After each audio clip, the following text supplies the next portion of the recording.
reindeer vibes. I'm thinking Santa hat vibes. Ooh, all right. Happy episode 2 of Vlogmas, friends. Welcome back to another cozy holiday Christmas video. We're in the living room today because I'm sharing some holiday reading recommendations. So these are books that I've read and would recommend if you're looking for something cozy and holiday-y to read during the season. I think I have 10 books. I had to corral them because they're placed in different places around my apartment. I have some on display as decorations, some I had to pull from my shelf. I also made some lemon zinger tea, which just, this whole week is supposed to be like very cold here in southeastern Pennsylvania. A little bit early for my taste. I feel like these temperatures are like January temperatures, but you know, why talk about the weather right now? I tried to make our scenery a little bit cozier. You can see our gingerbread friend, Star. Okay, let's start with the books. So most of these are like very overtly Christmas themed, and a few of these are not like holiday or Christmas themed at all, but they're like wintry themed, or they're books that I either read during Christmas time or feel like you can get a good vibe or ambiance from them that is cozy Christmas holiday. So I think I'll save the non-Christmassy ones for the end and then just kind of start with like full-on Christmas. And I will say majority of these are romance. So during the holiday season, I just love reading romance books because I just want to feel hope and cheer and heartwarming feelings. And I think reading like horror or mystery is just not my cup of tea. I've definitely read some of those during this time of the year, and one of these books is actually like a mystery, but it's more of on the cozy kind of end and not so serious. I think that's the other thing during this time of the year is I don't need to read anything serious or something that's gonna just make me like feel like what was that? I just want to feel good. I want to feel hopeful. And I want to feel a little bit of that Christmas magic. So that's kind of what we're sprinkling into these books that I've selected for you today. Okay, I just had to go get another book that I completely forgot because I'm looking at my Goodreads like Christmas list, and there's some books that I would have initially forgotten to include in this video if I did not look at this list. So it's good to have plans. And with that said, I'd like for us to kind of gather around the fire, pretend that we're all cozied up with a warm cup of tea or hot chocolate. We have our blankets, and I'm gonna read some book plots, book summaries to you, and you're just gonna kind of sit back and bask and see if any of these kind of resonate, if they pique your interest. Let's get started. All right, I think I'm gonna start off with some bangers, some books that I really enjoyed, because a few of these on here have like a low rating for me, which is not to say that I don't recommend them. I think we can recommend books that we did not necessarily love or thoroughly enjoyed, but maybe somebody else would find enjoyment in them or just want to check it out to see what they think. So just premise. How many disclaimers do I need? Let's just get into it. So the first book I'm gonna recommend is The Christmas Bookshop by Jenny Colgan. I read this last year and I gave it a 4 out of 5 stars. Now what I really enjoyed about this book was that it, 1, takes place in Scotland, in Edinburgh. 2, it's about a bookstore. She's not the owner, but the main character comes to work at a bookstore, and it's kind of like she's in her frumpy era and she like doesn't have a job, and she just basically gets this great opportunity to work in this bookstore, and it is a romance as well. Laid off from her department store job, Carmen has little cash and few options. The prospect of spending Christmas with her perfect sister Sophia in Sophia's perfect house with her perfect children and her perfectly ordered yuppie life does not appeal. Frankly, Sophia doesn't exactly want her prickly sister there either, but Sophia has yet another baby on the way, a mother who is desperate to see her daughters get along, and a client who needs help revitalizing his shabby old bookshop. So Carmen moves in and takes the job. Thrown rather suddenly into the inner workings of Mr. McCready's ancient bookshop on the picturesque streets of historic Edinburgh, Carmen is intrigued despite herself. The store is dusty and disorganized, but undeniably charming. Can she breathe some new life into it in time for Christmas shopping? What will happen when a famous and charismatic author takes a sudden interest in the bookshop and in Carmen? And will the Christmas spirit be enough to help heal Carmen's fractured family? Again, heartwarming, very cozy. I love the descriptions of Edinburgh because one, I'd love to live there, low-key. Two, I visited there in 2019, so I can just like visualize myself walking through the historic streets, the castle, and the bookshop in this story is nestled at the bottom of the Edinburgh castle, if you've ever been there, so you can just kind of imagine yourself there. This was the second book that I read by Jenny Colgan. The first book I ever read by her was The Bookshop on the Corner, which I listened to an audiobook, and I didn't like that book as much as I like this one. I think it was because of the characters. Now, I don't know if this is all Jenny Colgan books, but in this one and the other one that I just mentioned, it's kind of like there's a Burgundian. There's just a grumpy male romantic interest, and the main character is like this bubbly, you know, maybe not even bubbly is the word, but they're not as grumpy as, you know, the other person, and it's all around that kind of trope, which I enjoy. And I didn't like the characters in The Bookshop on the Corner because of that, but I did like it in this story. And actually, if I'm gonna plug a spoiler of what I'm currently reading right now and what's on my TBR for this holiday season, which will be a separate video after this one, is Midnight at the Christmas Bookshop, which is the second book in this series. So this book carries on Carmen's story, and I just started it, so we're very much in the beginning of that. But I don't know, I love series, I love duologies, I just love a little universe I can crawl into and find coziness. And I think the other thing I really like about Jenny Colgan books is that they're heartwarming and cozy, and they're not like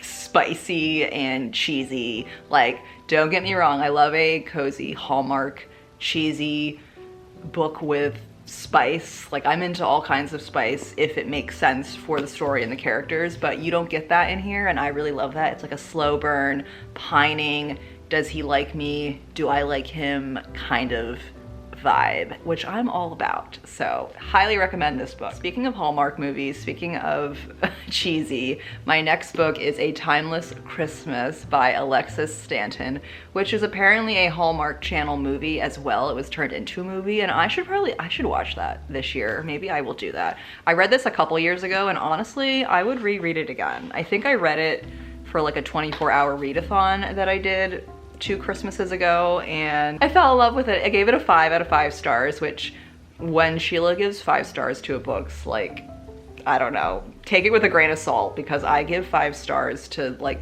books you wouldn't think I like objectively would give one. And it's, for me, I really judge emotionally, like how emotionally invested I am in a story, and when I'm just like emotionally off my seat, it gets a 5 stars.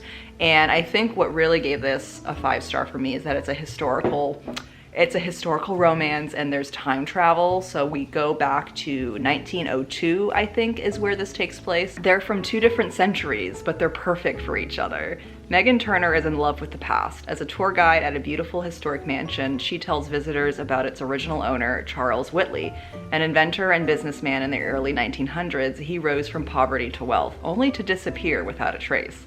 Charles was always intrigued by the future. He never expected to go there, but when he repairs a mysterious clock he bought on his travels, he's transported to the 21st century with his home decorated for Christmas and overrun by strangers.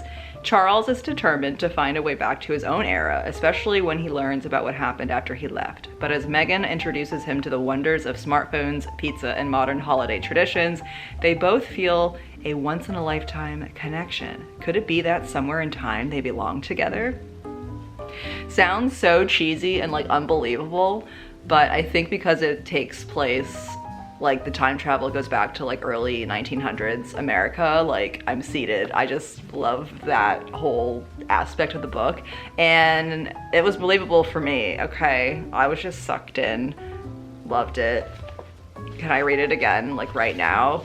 Let's start reading it now. Our next book is The Holiday Swap by Maggie Knox. This book got a 4 out of 5 stars from me, which is interesting because there's another book by Maggie Knox on my list that I did not enjoy as much as this. So if you are new to Maggie Knox, I would recommend checking out this book. It's about two identical twins that switch places during the holiday time. I love a good twins swapping places trope. When Chef Charlie Goodwin gets hit on the head on the LA set of her reality baking show, she loses her critical ability to taste and smell. Meanwhile, Charlie's identical twin, Cass, is frantically trying to hold her own life together back in their quaint mountain hometown while running the family's bakery and dealing with the breakup that just won't end. With only days until Christmas, a desperate Charlie and Cass do something they haven't done since they were kids, switch places. But when rugged firefighter Jake Greenman and gorgeous physician assistant Miguel Rodriguez are thrown into the mix, will the twins' identity swap be a recipe for disaster or for getting their lives back on track? Again, very cheesy Hallmark vibes, but I'm here for them. I'm here for them. I can't remember like how spicy this is. Like, it's definitely not like a pining slow burn at all. There probably is a little bit of spice in here. I enjoyed it, would read again. So following up from that one, I have All I Want for Christmas by Maggie Knox. I think I gave this a 2.5 stars. Is that what I gave this? No, it's only a 2-star read, yeah. So 2 stars for me means I didn't like it really that much. But since it's a cheesy Christmas book, I do recommend it if the plot and the storyline kind of interests you. And I do love Maggie Knox's writing. I think I read this one first and then was drawn to this one, I think last year, maybe this is when I read this when it came out, and just wanted to read another book from her, but was disappointed in comparison to the holiday swap. So that's just context. True Love wasn't on their holiday wish list. When Sadie and Max are selected as contestants on the famed reality singing show Star Maker, each thinks they've finally gotten their big Nashville break. But then they're paired up for duet week and stun the world with the romantic onstage chemistry. With fans going wild for #Saxy, the network demands that they remain a duo on and off stage or exit the competition. Faking a relationship until their final performance in the Star Maker holiday special shouldn't be too hard, except for one small problem. Sadie and Max can't stand each other. So we have an enemies to lover trope. We have a reality TV show, country singing element. Very, very cheesy. I don't remember like what I didn't like about this book, and I don't have any notes, but I'm just gonna say, check it out if it sounds interesting. While on the topic of books that I didn't really love but would still recommend, we have Nick and Noel's Christmas Playlist by Codi Hall. This is part of a series because I saw that there's another book that I think is a new release this year that's like this bright pink color, and I really fell in love with this cover, which is mainly why I bought this book. So I don't know, I just love the feel of the book. Like, that's why this is a great coffee table book to have out for the holiday season. But is it any good? I think this book got a 2.5 from me. Oh yeah, so funnily enough, I liked this book better than this one, so just putting that out there. Nick Winter's Christmas at Home is going nothing like he planned. What was supposed to be a memorable holiday with his longtime girlfriend goes sour when he learns she cheated on him while he was overseas. At least Nick can rely on his usual shift at the family Christmas tree farm with his best friend Noel Carter and her endless supply of Christmas tunes to lift his spirits. A night of fun together is just what he needs to forget about his ex. But then they kiss and it feels so right. So friends to lover, trope, Christmas tree farm, cheesy holiday, Hallmark vibes, and spice. I remember there was spice in this book, which again, I'm here for it if it makes sense. And this is rather long. This is like almost 400, it's pushing 400 pages. I feel like a good sweet spot for me, this for like holiday books is like 300 pages, because that extra 100 just like adds much more to my time. And when it's so busy this time of the year, I want to try and read as much as I can without, you know, burning myself out or feeling like I have to, you know, catch up or something. So, but it did read rather quickly, I feel like, because it's like a contemporary romance. So again, if it sounds intriguing, check it out. My next book is Meet Me Under the Mistletoe by Jenny Bayliss. This one got a 3.5 stars from me. Definitely a slow burn with a lot of different elements going into this book. A city bookshop owner heads to the English countryside for a holiday reunion, only to face her childhood enemy. Eleanor Noel, Nori for short, is quite content running her secondhand bookshop in London, forever torn between her working class upbringing and her classmates' extravagant lifestyles. At the posh private school she attended on scholarship, Nori has finally figured out how to keep both at equal distance. So when two of her oldest friends invite their whole gang to spend the time leading up to their wedding together at the castle near their old school, Nori must prepare herself for an emotionally complicated few days. We have another enemies to lover slow burn. I think you guys know I like enemies to lover tropes. That's pretty common here on this channel. I remember the one thing about this book is that it wasn't really Christmassy. Like for the title and the cover, you would expect something that's full on like Christmas vibes, but I was a little bit disappointed after I read it because it just kind of read just like a contemporary romance. And oh, by the way, it's taking place like in December or something, but there is like a holiday wedding. Her friends are getting married during the Christmas holiday season. They all get together at this big English castle in the countryside. She's met with her enemy and dun dun dun, we go from there. But yeah, definitely a slow burn, which you may or may not like. All right, my next book is Kiss Her Once for Me by Alison Cochrane. I gave this a 5 out of 5 stars. This is a queer holiday romance. It's the best time of the year. 1 year ago, recent Portland transplant Ellie Oliver had her dream job in animation and a Christmas Eve bookstore meet cute with a woman she fell in love with over the course of a single night. But after a betrayal the next morning and the loss of her job soon after, she finds herself adrift, alone, and desperate for money. Since finding work at a local coffee shop, she's getting through the days until Andrew, the shop's landlord, proposes a shocking drunken plan, a marriage of convenience that will give him his recent inheritance and alleviate Ellie's financial woes in isolation. They decide to spend the holidays together at his family cabin to keep up the ruse. But when Andrew introduces his new fiance to his sister, Ellie is shocked to discover that his sister is Jack, the mysterious woman she fell for last Christmas Eve. Now, over one very festive week, Ellie must choose between the safety of a fake relationship and the risk of something real. You know, I don't mind forced relationships either. I like that trope, which is probably why I love fantasy and historical fiction or historical fantasy, because forced proximity, forced marriage, like all within ethics, I just enjoy that kind of trope because it's like, oh, we have to be together. We might as well find something we like about each other, and then they fall in love. I don't know. I just like that. But yeah, I really enjoyed this book.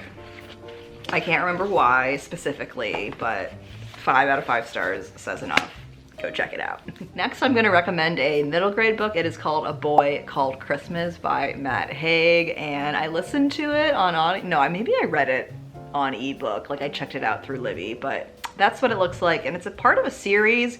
I think there's 3 books total. And the second one is called A Girl Who Saved Christmas, which I'm actually planning to read this holiday season. But A Boy Called Christmas. Before there was Santa Claus, there was a young boy who believed in the impossible. Lemony Snicket meets Klaus in this warm-hearted Christmas caper. 11-year-old Nicholas, nicknamed Christmas, has received only one toy in his a doll, but he's happy with his turnip doll because it came from his parents who love him. Then one day his father goes missing and Nicholas must travel to the North Pole to save him. Along the way, Nicholas befriends a I can't read this, guys. Oh my God. Anyway, it was a cute middle grade. Go read it if it sounds fun and cute. Okay, the next book is not a romance. I know we just had a fun run of romance and one random middle grade, but this one is called Murder Most Festive by Ada Moncrief. A Christmas Mystery. So I gave this a 2.5 stars and apparently said on Goodreads it's not the cup of tea for me, unfortunately. I think that's because it's like a cozy-ish murder mystery, Christmas mystery, and that's when I learned like maybe I don't really like mysteries or like murder during Christmas time. Christmas at Westbury Manor is more murderous than merry. Christmas Eve, 1938. Oh yes, and it's also a historical mystery, which was what originally drew me in, and then I was disappointed. The Westbury family and assorted friends have gathered for another legendary celebration at their beautiful country house. The champagne flows, the silver sparkles, and upstairs the rooms are ready for their occupants. But one bed will lie empty that night. On Christmas morning, David Campbell Scott is found dead in the snow. A pistol lies beside him, and only one set of footprints leads to his body. It should be an open and shut case. But to amateur sleuth Hugh Gaveston, the tragedy seems more complex than the evidence implies. Campbell Scott had just returned from overseas with untold wealth. Why would he kill himself? And if Campbell Scott didn't hold the gun to his own head, the question becomes, who did? So this is very Agatha Christie whodunit vibes. You know, you're reading the whole thing and it's kind of like one by one, who's dying and who's the suspect. So if you're really into cozy mysteries and you want to read one during the holiday Christmas time, check this out. A Winter in New York by Josie Silver. When I read this last year, I was expecting a very holiday, like Christmassy book, and it wasn't at all. And I guess in retrospect, it makes sense because it's a winter in New York. Winter time, but it's not a Christmas in New York, Sheila, it's winter in New York.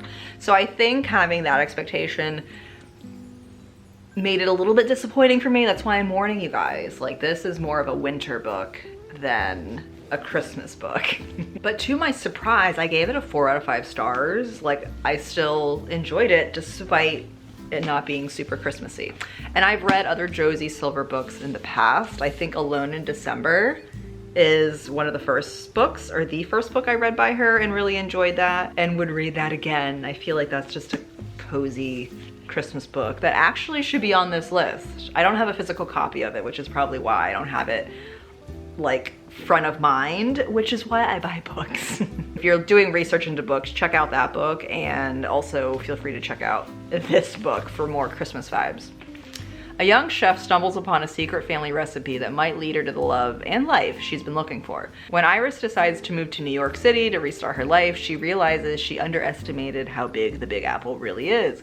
All the nostalgic movies set in New York she'd watched with her mom while eating their special secret recipe gelato didn't quite do it justice.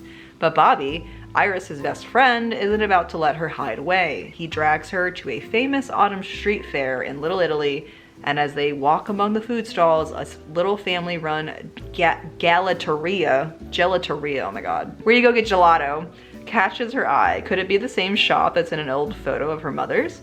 Curious, Iris returns the next day and meets the handsome Gio, who tells her that the shop is in danger of closing. Her uncle, sole keeper of their family's gelato recipe, is recuperating from the stroke and can no longer remember it, so they can't make more. When Iris samples the last remaining batch, she realizes that their gelato and her gelato are one and the same. But how can she tell them she knows their secret recipe when she's not sure why Gio's uncle might have given it to her mother in the first place? Iris offers her services to help recreate the flavor and soon finds herself falling for Gio and his family.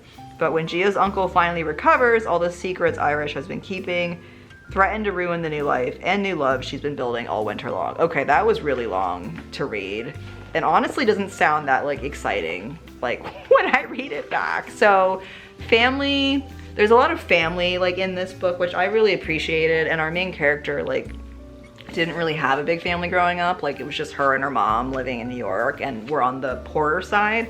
So when she meets her love interest, he comes from this huge big family, and she's just immediately like, wow, like I could have this. And I think that's very heartwarming and kind of like one of the types of stories I like to read or like watch if it's in a movie during this time of the year. Just again, that Christmas cheer, that community family, you know, vibe. And New York City, always a vibe for the Christmas holiday season. My last book is not Christmassy at all, but it's something I would love to read again during the Christmas time, or like that in-between time between Christmas and New Year's, or even in January, or any time of the year, whenever it makes most sense for you, but it's on my Christmas list. The Miniaturist by Jessie Burton. So this came out in 2014, and it's a fun story how I had never heard of this book ever And then I went to a local like community co-op shop area in my hometown, and there was a college radio station that had books that they were giving away for free. And this was one of the books, and I was just drawn to the cover and was intrigued by it. So I just picked it up and took it home. And here we are. I really loved it. It's probably one of my like favorite books. It's historical fiction. It takes place in 17th century Amsterdam. There's a magical realism aspect. There's mystery. There's secrets. It's not a romance by any means, but it does delve into like platonic love and family and honor, and it's just a lot. It's like, I can't really explain it or do justice. It's just something that you have to like read and commit to and just seek the magic out yourself. And if it resonates, it resonates. And if it doesn't, it doesn't. On a brisk autumn day in 1686, 18-year-old Nella Ortman arrives in Amsterdam to begin a new life as the wife of illustrious merchant trader Johannes Brandt. But her new home, while splendorous, is not welcoming. Johannes is kind, yet distant, always locked in his study or at his warehouse office, leaving Nella alone with his sister, the sharp-tongued and forbidding Marin. But Nella's life changes when Johannes presents her with an extraordinary wedding gift, a cabinet-sized replica of their home. To furnish her gift, Nella engages the services of a miniaturist, an elusive and enigmatic artist whose tiny creations mirror their real-life counterparts in eerie and unexpected ways. Johannes's gifts helps Nella pierce the closed world of the Brandt household, but as she uncovers its unusual secrets, she begins to understand and fear the escalating dangers that await them all. In this repressively pious society where gold is worshipped second only to God, and to be different is a threat to the moral fabric of society, and not even a man as rich as Johannes is safe. Only one person seems to see the fate that awaits them.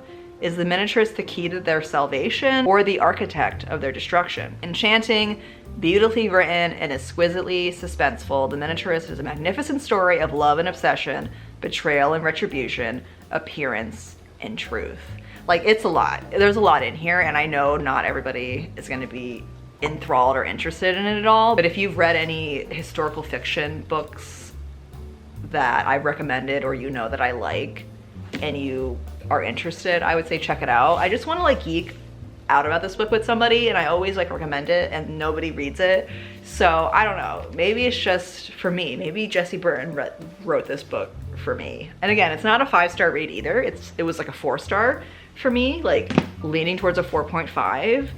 And there is a second book to it. There's a sequel that came out way later than the first one, so I still need to read that book. Actually, I should read that in 2025. That's going to be a TBR book for next year for sure. All right, friends, here are all our cozy little Christmas books that maybe or maybe not you will read this season. But yeah, let me know down below what books you recommend for reading during this time of the year. As always, I'm always looking for recommendations, books to add to my TBR, and even maybe a few more books for my 2024 holiday reading list. I have, I think, 6 books on it that I'll be sharing in a different video, but you know, I got a head start on reading, and maybe I can read a little bit more this month. So let me know what you're reading this month, or what book you've read recently that you enjoyed. And yeah, with that said, thank you friends for joining me for episode 2 of Vlogmas, and I will see you in the next one.